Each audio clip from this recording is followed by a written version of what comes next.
പ്രിയമുള്ളവരെ നമസ്കാരം. സൈറൺ ജയൻ രവിയെ നായകനാക്കി ആന്റണി ഭാഗ്യരാജ് കഥ എഴുതി സംവിധാനം ചെയ്ത ഏറ്റവും പുതിയ ക്രൈം ത്രില്ലർ മൂവിയാണ് സൈറൺ. ജയൻ രവിയെ കൂടാതെ കീർത്തി സുരേഷ്, അനുപമ പരമേശ്വരൻ, യോഗി ബാബു, സമുദ്രക്കനി, അജയ് തുടങ്ങിയ ഒട്ടുമിക്ക നടീനടന്മാരും സൈറൺ എന്ന ഈ സിനിമയിലുണ്ട്. സിനിമാറ്റോഗ്രാഫി SK ശെൽവകുമാറും സംഗീതം GV പ്രകാശ് കുമാറുമാണ്.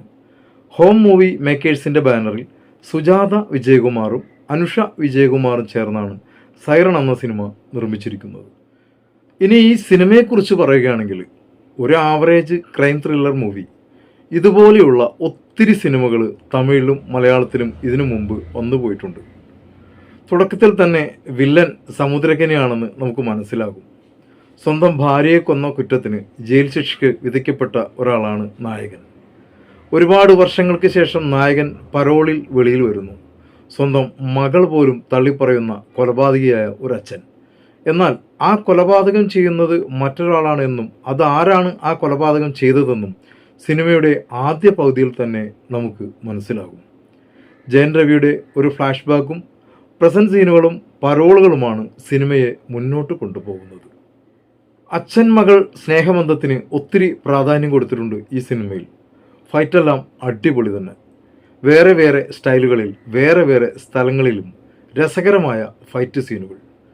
ഈ സിനിമ കോവിഡ് കാലഘട്ടത്തിന് മുമ്പായിരിക്കണം ഷൂട്ട് തുടങ്ങിയത്. കാരണം യോഗി ബാബു ഒക്കെ ഇപ്പോഴത്തെ ശൈലിയല്ല കീപ്പ് ചെയ്യുന്നത്. യോഗി ബാബുവിൻ്റെയൊക്കെ ആ പഴയ ശൈലി തന്നെയാണ് നമുക്ക് ഈ സിനിമയിൽ കാണാൻ കഴിയുക. കീർത്തി സുരേഷ് തൻ്റെ പോലീസ് വേഷം വളരെ മനോഹരമാക്കിയിട്ടുണ്ട്. എന്നാൽ ചിലയിടങ്ങളിൽ ഒരുപാട് സീരിയസ് ആകാൻ നോക്കിയത് കൊണ്ടാണോ എന്നറിയില്ല, ഒരു ആർട്ടിഫിഷ്യൽ ആക്ടിങ് നമുക്ക് ഫീൽ ചെയ്യുന്നുമുണ്ട്.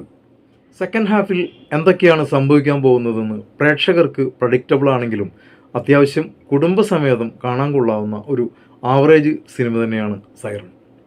നിങ്ങൾ ഈ സിനിമ കണ്ടവരാണെങ്കിൽ എൻ്റെ ഈ വീഡിയോക്ക് താഴെ നിങ്ങളുടെ കമൻറ്റുകൾ എഴുതിയിടുക. എൻ്റെ ഈ ചാനൽ നിങ്ങൾ ആദ്യമായിട്ടാണ് കാണുന്നതെങ്കിൽ കഴിയുമെങ്കിൽ ഒന്ന് സബ്സ്ക്രൈബ് ചെയ്യുക, ബെൽ ഐക്കൺ ഇനാബിൾ ചെയ്യുക. മറ്റൊരു സിനിമയുടെ വിശേഷങ്ങളുമായി കാണും വരേക്കും എല്ലാവർക്കും നന്മകൾ നേരുന്നു. നന്ദി, നമസ്കാരം.